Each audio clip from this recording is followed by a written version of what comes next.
Mateus capítulo 27, do versículo 33, irmãos. Nós iremos ler até o versículo de número 54.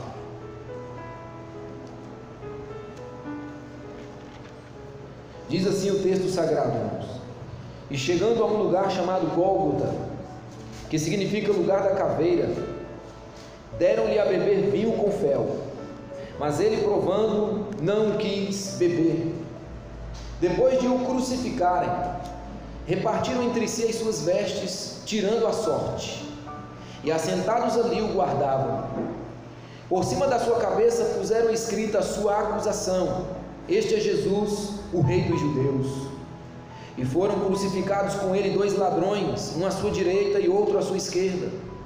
Os que iam passando blasfemavam dele, meneando a cabeça e dizendo: Ó tu que destróis o santuário, e em 3 dias o reedificas, salva-te a ti mesmo, se és filho de Deus, e desce da cruz. De igual modo, os principais sacerdotes, com os escribas e anciãos, escarnecendo, diziam: Salvou os outros, a si mesmo não pode salvar-se. É rei de Israel. Desça da cruz e creremos nele. Confiou em Deus, pois venha livrá-lo agora, se de fato lhe quer bem, porque disse: Sou filho de Deus. E os mesmos impropérios lhe diziam também os ladrões que haviam sido crucificados com ele. Desde a hora 6ª até a hora 9ª houve trevas sobre toda a terra. Por volta da hora 9ª clamou Jesus em alta voz, dizendo: Eli, Eli, lama sabactani, o que quer dizer: Deus meu, por que me desamparastes? E alguns dos que ali estavam, ouvindo isto, diziam: Ele chama por Elias. E logo um deles correu a buscar uma esponja, e tendo-a embebido de vinagre e colocado na ponta de um caniço, deu-lhe a beber. E outros, porém, diziam: Deixa, vejamos se Elias vem salvá-lo. E Jesus, clamando outra vez com grande voz, entregou o Espírito. Eis que o véu do santuário se rasgou em 2 partes, de alto a baixo. Tremeu a terra, fenderam-se as rochas, abriram-se os sepulcros, e muitos corpos de santos que dormiam ressuscitaram. E saindo dos sepulcros depois da ressurreição de Jesus, entraram na cidade santa e apareceram a muitos. O centurião e os que com eles guardavam a Jesus, vendo o terremoto e tudo o que se passava, ficaram possuídos de grande temor e disseram: verdadeiramente este era Filho de Deus. Amém? Soberano Deus, nós te pedimos nesta noite que o Senhor possa falar conosco, ó Deus, através da tua santa e preciosa palavra. Ó Deus eterno, nós estamos aqui e nós te pedimos, ó Pai, que o teu Santo Espírito, Senhor, nos ajude, que Ele me ilumine, Pai, para que eu pregue a tua palavra, para que vidas, Pai, sejam salvas, Pai. Sim, para que a tua igreja querida presente seja fortalecida na fé. Senhor, que a tua palavra nesta noite, Senhor Deus, possa vasculhar toda a nossa alma e expor diante de nós, ó Deus, os nossos pecados, e que nós possamos nos arrepender dos nossos pecados, e desta forma, Pai, sejamos então santificados, e sejamos, ó Deus, conformados à imagem de Jesus Cristo, e que desta forma possamos então nos aproximar da mesa do Senhor com fé, com alegria, que nós não corramos da mesa do Senhor, ó Deus, mas que nos aproximemos contritos, quebrantados, que nos aproximemos com fé em Jesus, que olhemos não para as nossas obras, mas olhemos para a obra de Cristo no Calvário.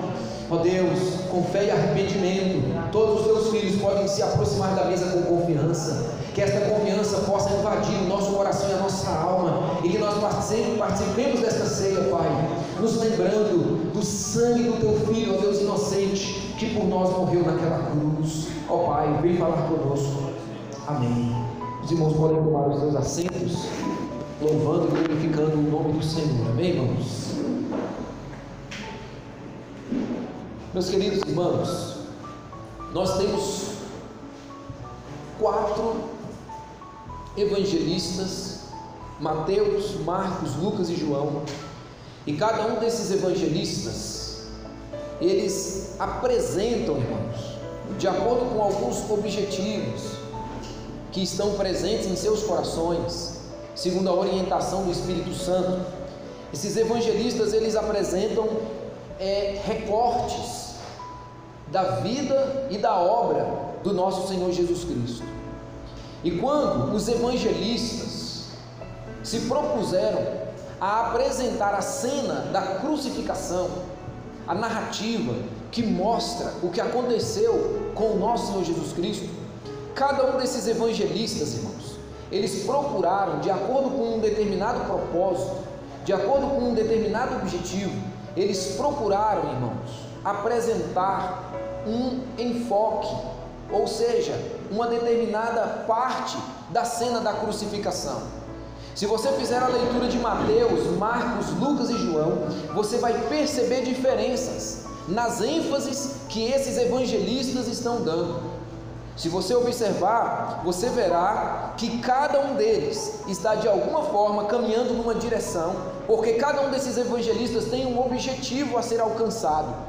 E nessa noite nós vamos olhar para o que Mateus escreveu e nós vamos então perceber, dentro dessa cena grande, que está dividida em 4 momentos, nós vamos observar o quadro que Mateus pintou e nós vamos perceber que ele apresenta 4 momentos, ou nós poderíamos até chamar de 4 cenas que ele pinta dentro desse mesmo quadro. E nós então, irmãos, ao vermos isso, nós perceberemos qual era o objetivo, qual era o propósito de Mateus em apresentar essa narrativa sobre a paixão de Cristo, sobre a morte que o nosso Senhor Jesus Cristo de forma brutal sofreu naquela sexta-feira, irmãos. Então, amados, entenda primeiramente o seguinte, que quando esses evangelistas escreveram, da mesma forma como os demais escritores dos livros sagrados, todos eles tinham objetivos e propósitos em mente que dominava todo o livro. Qual é o propósito dominante do livro de Mateus? Bem, não é apenas um, mas vale destacar que um dos objetivos ou propósitos desse livro dominante é mostrar para os judeus que ainda não eram convertidos e até mesmo para os judeus já convertidos, para fortalecê-los na fé, o objetivo aqui era mostrar a rejeição que aquele Messias prometido no Antigo Testamento havia sofrido durante os dias da sua peregrinação terrena. Jesus viveu 33 anos sobre a terra. Desde a fuga para o Egito até a cena da crucificação, Mateus está jogando uma sombra de rejeição sobre toda a história que ele coloca para nós nesse evangelho. Ele quer mostrar isso para nós.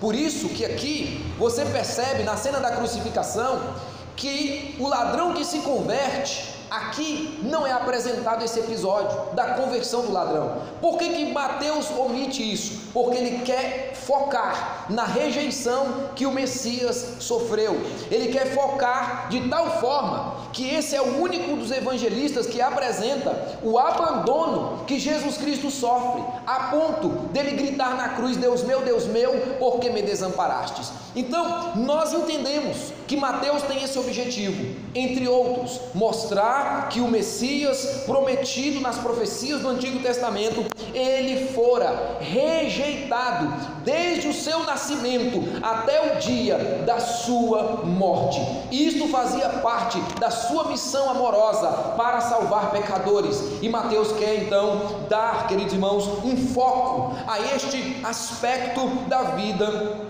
e da obra, ou seja, da vida e do ministério do nosso Senhor Jesus Cristo. Então nós vamos olhar aqui, nesta oportunidade, irmãos, para as cenas que Mateus colocou para nós dentro dessa narrativa.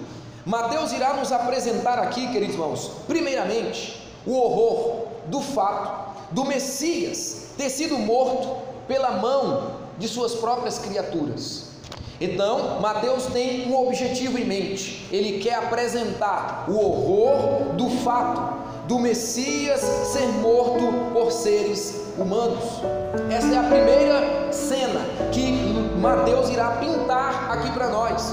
A segunda cena será o seguinte: a zombaria de todas as classes de pessoas ali presentes: o povo comum, os líderes religiosos, os líderes políticos, os soldados e os crucificados. Todos eles estão zombando da cara daquele que é Deus em carne e osso, que está pagando o preço pelo pecado daqueles que estão caminhando para o inferno. Então essa é a segunda cena que ele pinta. A terceira cena que ele pinta aqui nesse enredo é de que, queridos irmãos, não bastando o horror do Messias estar sendo morto por seres humanos, não bastando, queridos irmãos, a zombaria de todas as classes de pessoas ali presentes, não bastando isso, Mateus agora, ele vai pintar a cena talvez mais triste de toda essa história, porque agora ele vai mostrar, queridos irmãos, um horror mais profundo, um horror mais acentuado. Ele irá apresentar, queridos irmãos, para nós a cena daquele momento em que há 3 horas de trevas sobre a face do céu. Ele vai apresentar isso, e por trás disso existe uma explicação bíblica e teológica. Por trás dessas trevas que estão ali por 3 horas sobre o Monte Calvário, existe uma explicação bíblica e teológica, e Mateus faz questão de aprofundar a cena, acentuar o horror daquela cena, não apenas mostrando, irmãos, o momento das trevas, mas mostrando o grito da alma que Jesus Cristo libera naquele momento em que ele está pendurado entre os céus e a terra. E o seu grito é: Deus meu, por que me desamparastes? Este é o ápice do sofrimento que o nosso Senhor Jesus Cristo estava a enfrentar naquele momento, irmãos, na cruz do Calvário.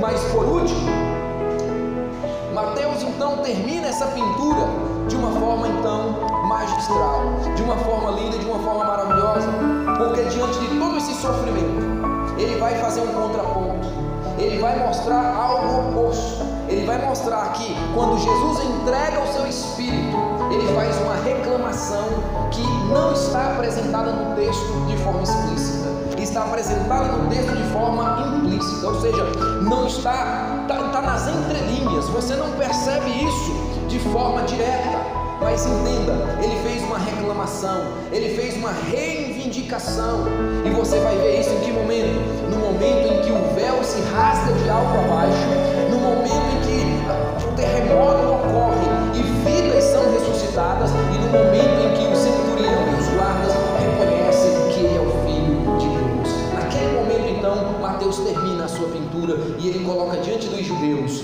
esta cena magnífica da morte do nosso Senhor Jesus Cristo na cruz. Eu quero chamar a sua atenção para isso aqui nessa noite. Eu quero chamar a sua atenção para estas cenas que Mateus, irmãos, pintou aqui para nós, neste enredo, nessa narrativa, que é a quinta e última narrativa do seu livro, porque este livro está dividido em 5 sessões, e há 5 narrativas de Mateus aqui, e essa é uma delas. Então, observe comigo primeiramente, e nós vamos recorrer ao texto. Se você quiser deixar a sua Bíblia aberta, fique à vontade. Nós vamos primeiramente observar o horror do fato do Messias ser morto por seres humanos. Observa comigo, por favor, a partir do versículo de número 33. Mateus vai pintar o quadro para nós. Ele vai dizer assim: e chegando a um lugar chamado Gólgota, veja que o texto está em movimento. Observa, e chegando a um lugar chamado Gólgota, que significa lugar da caveira, deram-lhe a beber vinho com fel, mas ele, provando, não o quis beber.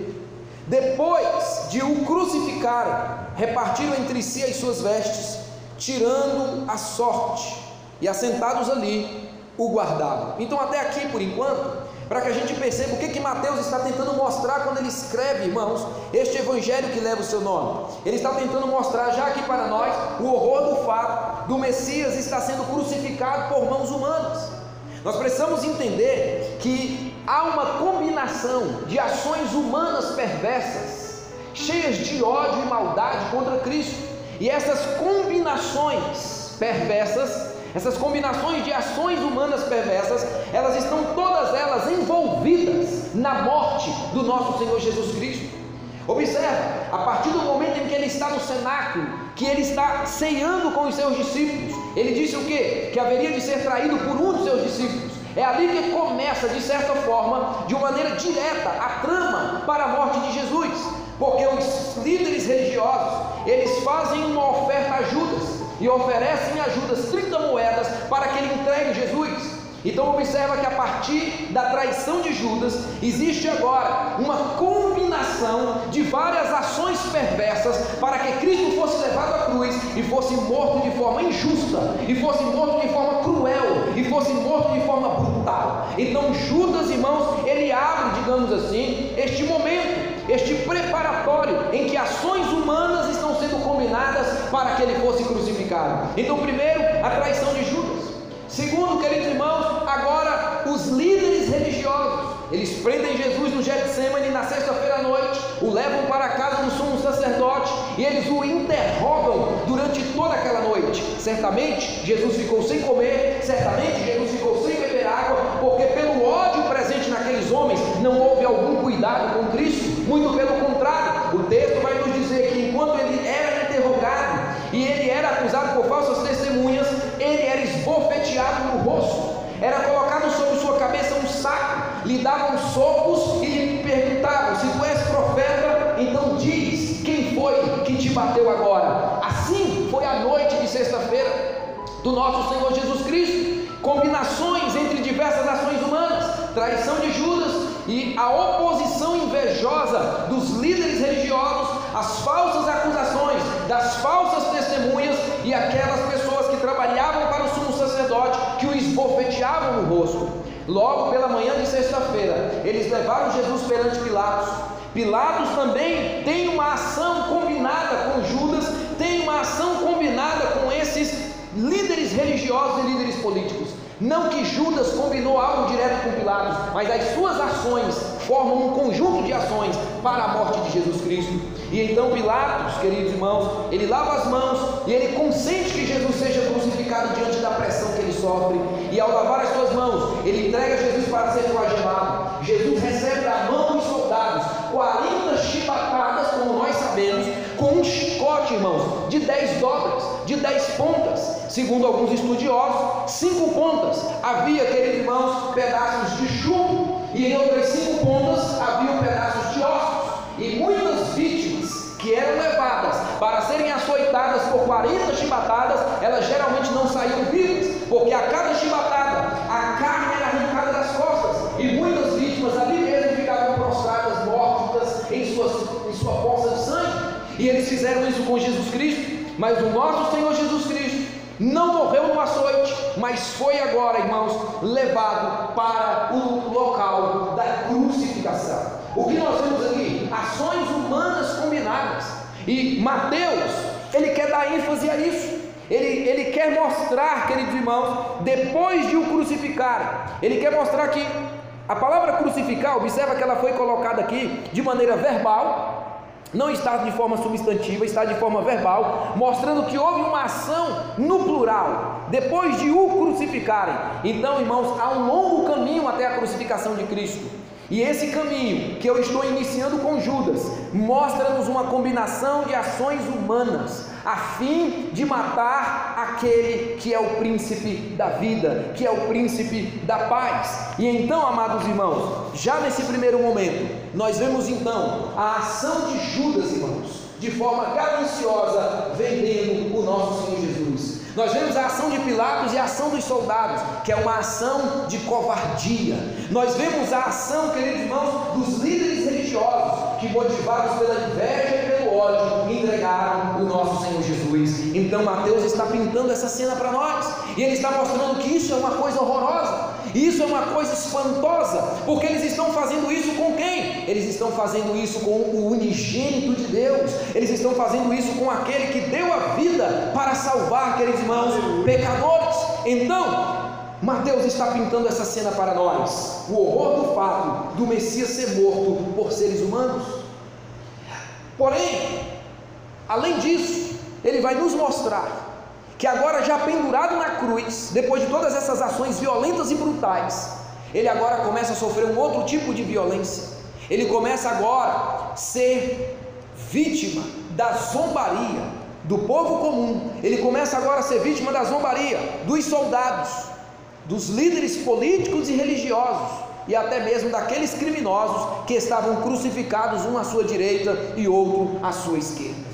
Então observa que Mateus ele está ampliando, ele está mostrando uma segunda cena para nós, não bastando toda a violência física que ele sofreu desde a sexta-feira à noite até a sexta-feira pela manhã, porque entenda que o horário judeu é diferente do nosso. A sexta-feira começava lá às 6 da tarde, por isso que ele é preso na sexta-noite, e 9 horas da manhã, quando Pilatos decide entregá-lo à vontade dos líderes religiosos, ainda é sexta-feira, e essa sexta-feira só terminaria às 6 da tarde.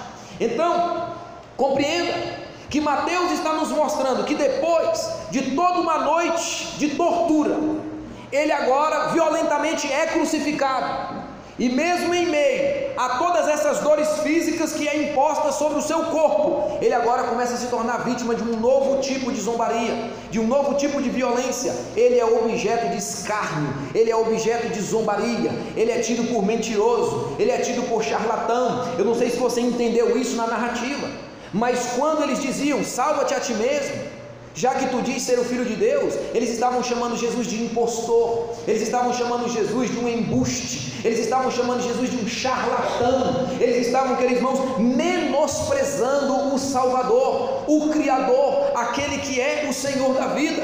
Então, com isso, Mateus acrescenta para nós, com essa segunda cena, queridos irmãos, o horror, de fato, do desprezo que o Messias está sofrendo. E o Messias, ele sofre desprezo através da violência física, ele sofre desprezo e rejeição através da zombaria do povo.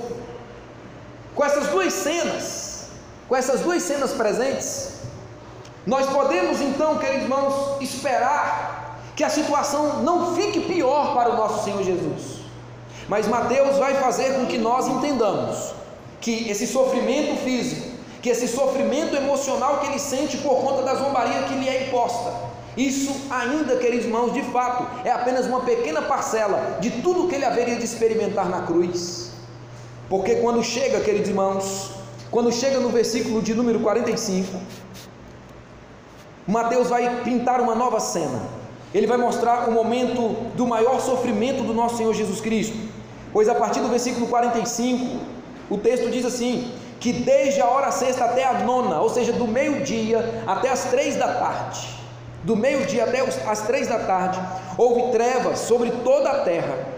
Por volta da hora nona, ou seja, ao final das 3 horas, de meio-dia às 3, ao final então desse período de 3 horas, clamou Jesus em alta voz, dizendo, Eli, Eli, lama sabachthani, o que quer dizer, Deus meu, por que me desamparaste? Por que esse momento aqui, quando nós entendemos biblicamente, teologicamente, o significado dessas trevas e o significado do brado de Jesus, por que nós podemos concluir que aqui nesse ponto, Judas está mostrando o momento mais intenso do sofrimento de Jesus Cristo? Primeiro vamos entender então a cena das trevas que Mateus registra aqui. Por que ele fala sobre a cena das trevas? Porque essas trevas, elas representam, irmãos, a maldição de Deus que estava sobre Jesus naquele momento. Lembre-se de um fato importante comigo agora.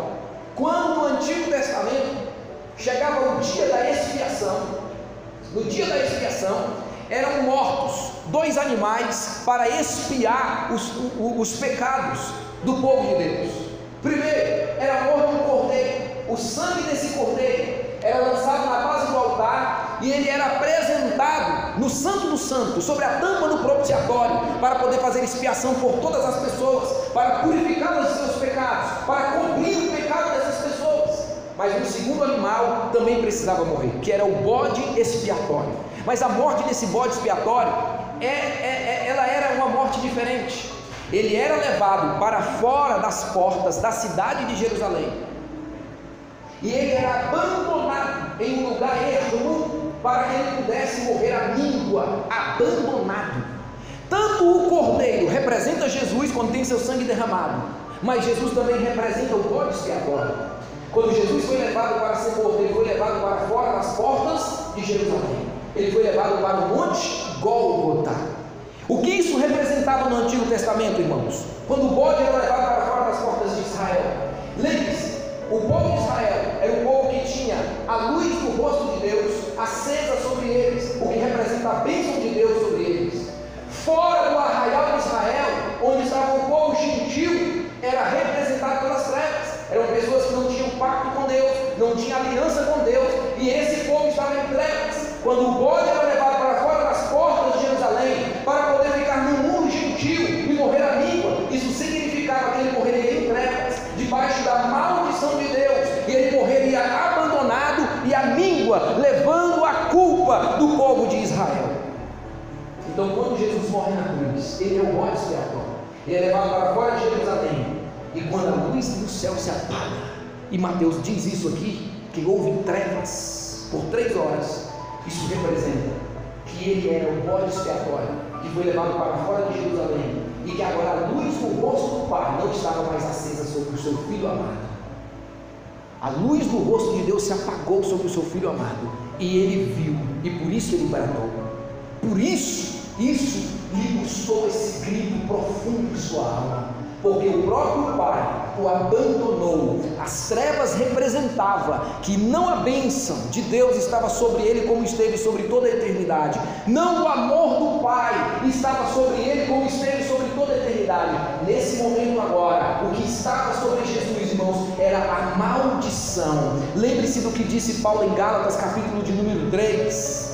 Paulo vai dizer em Gálatas, capítulo de número 3, queridos irmãos, que ele se fez maldição por nós. Quando Jesus trocou de lugar comigo e contigo, e que Deus colocou sobre ele as nossas culpas, os nossos pecados, aquilo que Deus deveria fazer conosco, que era nos abandonar em trevas para sempre, dentro do inferno, Deus fez com o seu próprio Filho na cruz. É por isso que Mateus, ele está dizendo: houve trevas sobre a terra, da hora 9ª, da hora 6ª à hora 9ª. Jesus estava lá pendurado entre os céus e a terra, sentindo todas aquelas dores físicas que lhe angustiavam, que lhe agoniavam, sendo vítima do vitupério daquelas pessoas, dos impropérios daquelas pessoas. E enquanto ele sentia toda essa agonia emocional, toda essa agonia física, ele olha para o céu e ele não vê mais a luz do rosto de Deus sobre ele. Ele vê que ele não está apenas abandonado pela sua própria criação, porque João capítulo 1, versículo de número 3 diz que ele fez todas as coisas e sem ele nada do que foi feito se fez, irmãos. Ele fez você, ele fez a mim, ele fez todos os seres humanos, e ele olha para a sua criação, e a sua criação o despreza, sendo ele o feitor de toda a vida. E agora, irmãos, estando abandonado pela sua própria criação, quando ele olha para o céu e vê a luz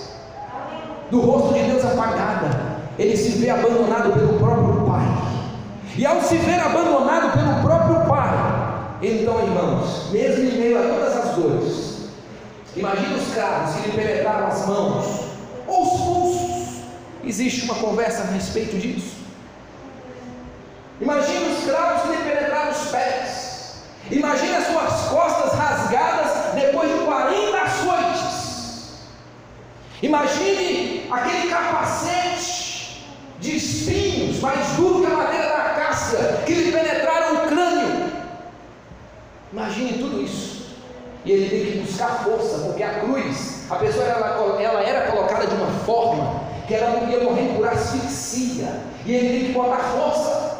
Para quê? Para que ele consiga respirar um pouco e consiga dar um brado profundo, como ele deu aqui. Porque aqui foi ao final das 3 horas. Depois de 3 horas de sofrimento, de profunda dor física, ele se levanta sobre os pés perfurados. Ele encontra um apoio no prego. E ao encontrar um apoio no prego, quando ele suspende, botando força com seus braços perfurados, ele respira, e ao respirar ele dá esse brado que está escrito aqui, irmãos: Eli, Eli, mas em alta voz, lama sabachthani, que quer dizer: Deus meu, por que me desamparaste? Não tinha doído tanto ainda o açoite, não tinha doído tanto ainda a zombaria das criaturas, mas lhe doeu profundamente ser abandonado pelo seu próprio Pai. Ele esteve em amor diante do Pai por toda a eternidade, e agora ele foi excluído. Entenda, ele foi excluído porque o pecado faz separação entre Deus e os homens, e como disse Isaías, capítulo 53, versículo de número 6, Deus fez cair sobre ele a iniquidade de nós todos. Então quando Deus olha para o seu filho, ele vê as suas iniquidades, e para que você fosse salvo, Deus precisa cobrar as suas iniquidades na carne do seu filho Jesus Cristo. Deus precisa tratar com ele como se estivesse tratando comigo. E então naquele momento, meus queridos irmãos, Deus o abandona como se estivesse abandonando a mim para sempre no inferno. E naquele momento em que ele é excluído da presença de Deus, abandonado em trevas por Deus, debaixo da maldição de Deus, excluído da presença favorável e amorosa do Pai, ele então brada, irmãos: Deus meu, por que me desamparaste? Quando Mateus pinta essa cena, o propósito é acentuar o horror da crucificação, abandonado por todos entre os céus e a terra, até mesmo pelo Pai. E eu te pergunto, para quê? Por quê? Por quê? Para salvar pecadores da condenação merecida ao inferno, irmãos. Para poder levar pecadores das trevas para o reino da sua maravilhosa luz. Ele fez tudo isso. Ele suportou tudo isso. E Mateus está pintando essas cenas para nós. Mateus está pintando todas essas cenas para nós.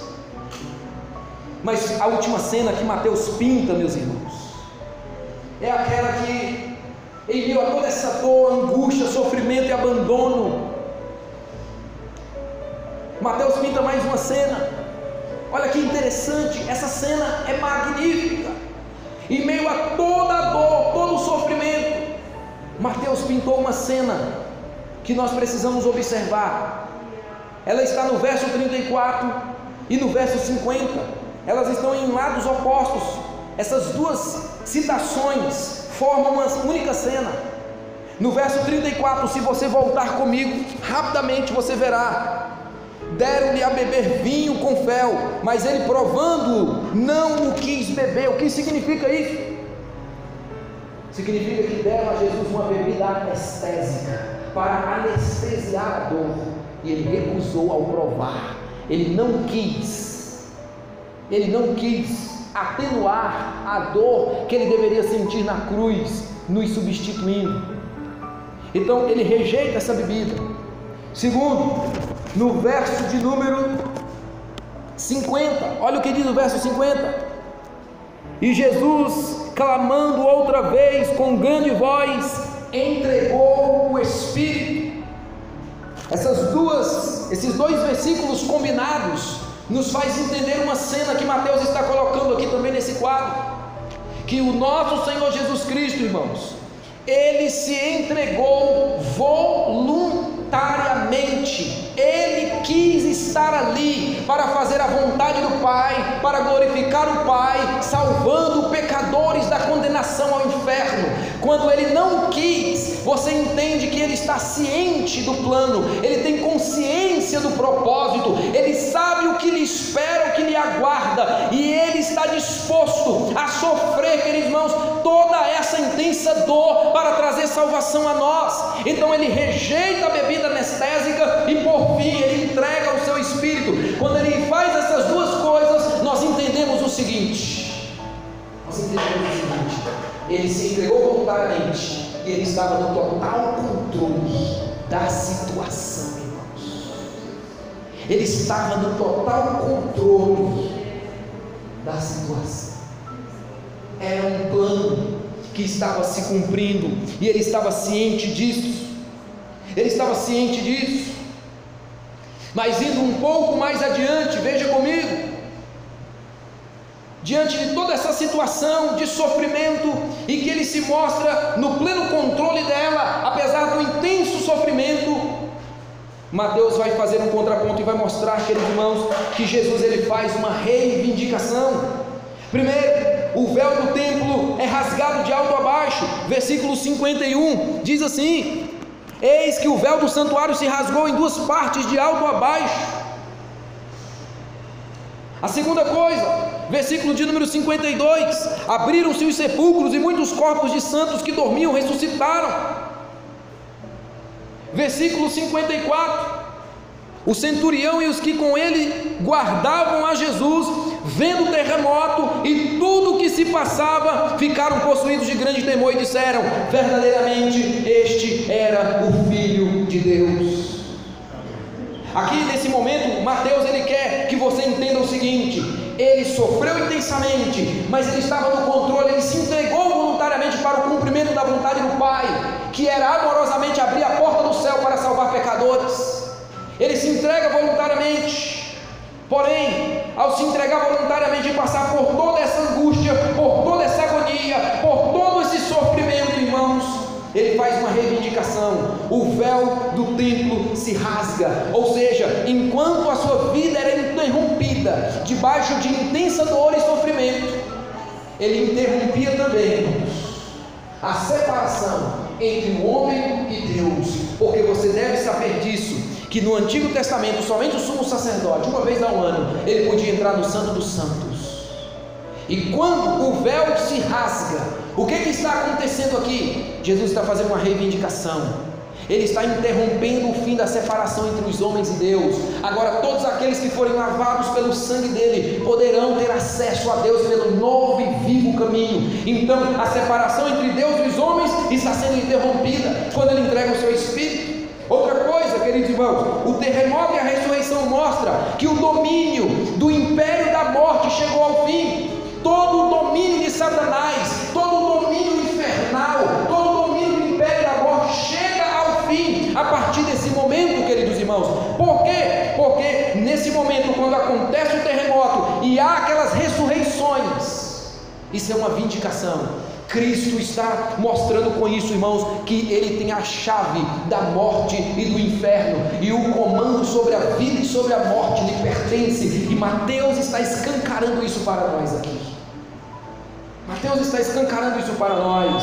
E por fim, observa que um tempo está sendo inaugurado, que é um tempo de salvação, porque aqueles centuriões que há poucos instantes zombavam dele, aqueles centuriões e aqueles guardas que há pouco fazia dele motivo de zombaria e chacota, esses mesmos agora, diante de todo o cenário, irmãos, eles reconhecem que aquele homem ensanguentado, que aquele homem que brutalmente, de forma violenta, foi posto naquela cruz, ainda que todo o seu aspecto físico mostrasse um homem fraco, eles sabiam que aquele era o grande herói de Deus vindo para salvar pecadores, e eles falaram assim: verdadeiramente este é o Filho de Deus.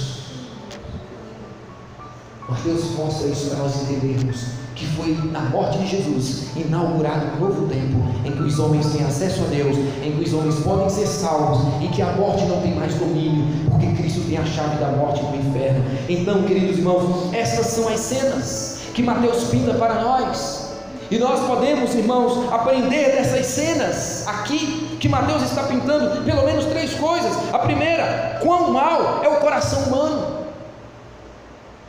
Você entendeu isso? Ao longo da narrativa de Mateus, você conseguiu ver isso saltando para você e para mim?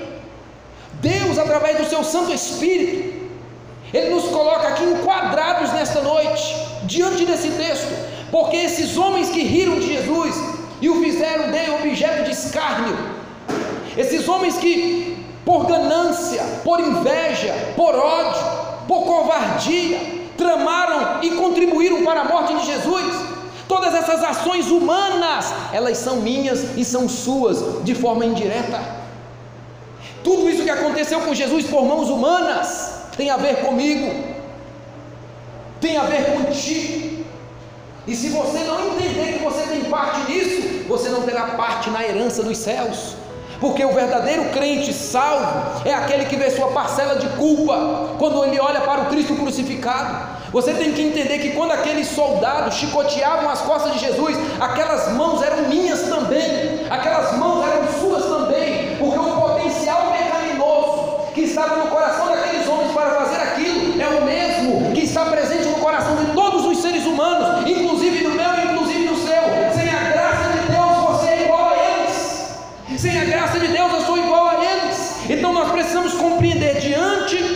cena da crucificação, irmãos, quão mal é o ser humano, porque olha o que o ser humano é capaz de fazer com o seu próprio Criador.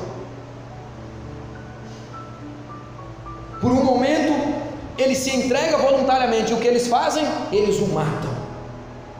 Então, olha quão mal é o coração humano, olha quanto ódio existe no coração humano para com o seu próprio Criador.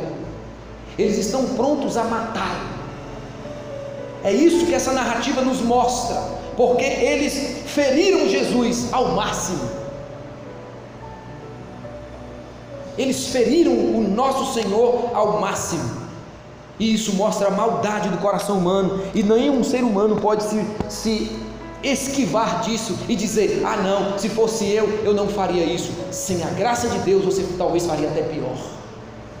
E nessa noite, diante desse memorial, nós precisamos ser gratos a Deus, porque a graça de Deus veio ao nosso coração, para que a gente não continuasse nesse caminho de perversidade, para que a gente não continuasse nesse caminho de ódio contra o nosso Criador. Esse aqui é o retrato de toda a humanidade, irmãos.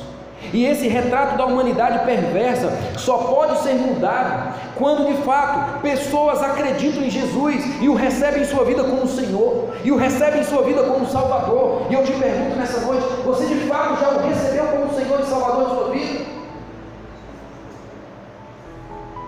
Se você já o recebeu como Senhor e Salvador da sua vida, que nessa noite você possa celebrar o nome dele, porque para que ele fosse o seu Salvador, ele teve que pagar a sua conta. Ele morreu uma morte violenta no que diz respeito à brutalidade dos homens sobre o seu corpo físico,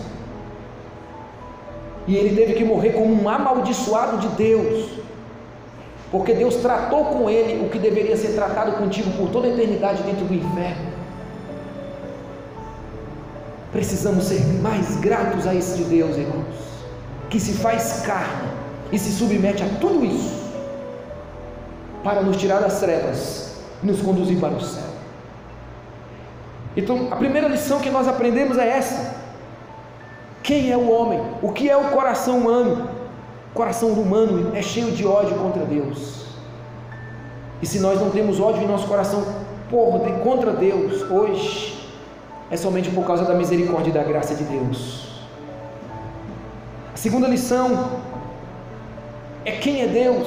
Observe nesse texto o que o coração de Deus é. Quem é Deus nessa narrativa? Já vimos quem é o homem, mas quem é Deus nessa narrativa que Mateus está nos apresentando, queridos irmãos? Ele é um Deus 3 vezes santo, irmãos, que não tolera o pecado. Ele tem que tratar o pecado. Irmãos, na cruz nós temos que ver a majestade de Deus e a sua severidade contra o pecado. Nós temos que ver, irmãos, a sua justiça de mãos dadas com o amor. Nós temos que ver essas coisas, e Mateus está deixando isso aqui apresentado para nós. É uma questão de sensibilidade, é uma questão de se colocar diante do texto e pedir ao Senhor, através do seu Espírito, que fale conosco. Mas o texto nos mostra que o pai abandona o filho. Por que o pai faz isso com o próprio filho? O filho que ele mesmo disse: esse é o meu filho amado, em quem eu tenho todo o meu prazer. Por que ele abandona o seu filho e esmaga? Por que ele abandona o filho e crava nele o punhal da sua ira? Porque se Deus é justo, e como um Deus justo e reto, ele não pode fazer outra coisa com o pecado senão tratá-lo com severidade e puni-lo.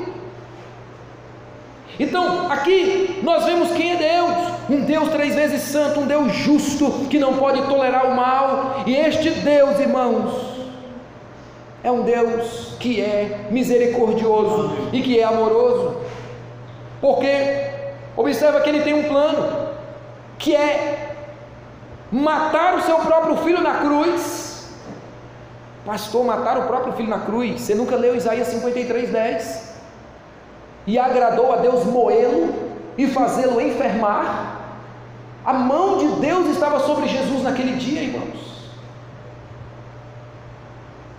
Então, nós precisamos entender que este Deus que é justo e severo com o pecado, ele é um Deus de amor, pois ele envia o seu filho. Vai, meu filho, e quando eu descarregar a minha ira, você vai entrar na frente deles, você vai protegê-los, você vai morrer por eles. Esse é o pacto eterno entre o Pai, o Filho e o Espírito Santo. E então, queridos, nós vemos um Deus amoroso que exclui o seu próprio filho da sua presença, que traz a sua ira sobre o seu próprio filho e o abandona em trevas. E nós vemos que o seu filho, irmãos, voluntariamente, como uma ovelha muda perante os seus tosqueadores, ele não abre a boca, ele se entrega totalmente por nos amar. Por nos amar, ele se entrega voluntariamente. E quando a ira de Deus vem, ele recebe toda essa ira que deveria cair sobre o Eduardo por toda a eternidade dentro do inferno. Eu mereço essa ira, irmãos, mas ele entrou na frente. Ele entrou na frente. Que o Espírito de Deus, em algum momento da sua caminhada, faça você chorar quando você se lembrar disso. Você precisa chorar quando você se lembrar disso. Você não pode tratar isso com indiferença. Aquela ira deveria te atingir para sempre dentro do inferno. Você não entendeu ainda, você não conseguiu. Mas é assim mesmo, porque nós dependemos da graça. Não basta nós querermos, não basta eu querer. Como nós precisamos nos humilhar, irmãos. Não podemos nem ser tocados por essa verdade se Ele não nos ajudar. Às vezes é mais fácil chorar com a cena de um filme do que chorar com o horror que o Messias sofreu no Calvário.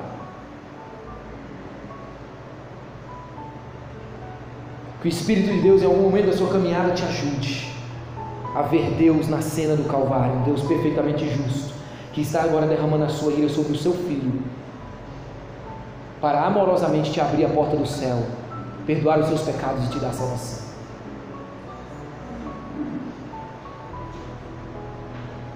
Veja, o Deus justo, santo, perfeito em amor, Ele está sendo revelado aqui para nós, Ele está sendo apresentado aqui para nós, e este Deus, irmãos,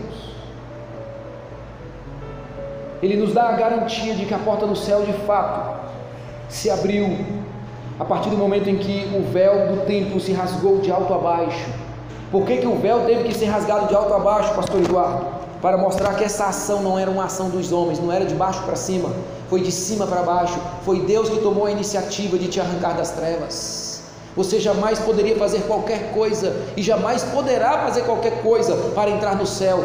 Deus, Ele planejou a sua salvação, Jesus Cristo executou a sua salvação, e o Espírito de Deus é que aplica essa salvação em nossos corações. Não há nem vestígio de ação humana na obra da salvação, é Deus do início ao fim nos salvando, irmãos, e Mateus está deixando isso claro aqui para nós, quando ele mostra que o véu se rasgou de alto a baixo, a separação entre nós e Deus, ela acabou, e nós devemos agora adorá-lo, nós devemos agora glorificá-lo diante de sua face, porque o véu se rasgou, irmãos.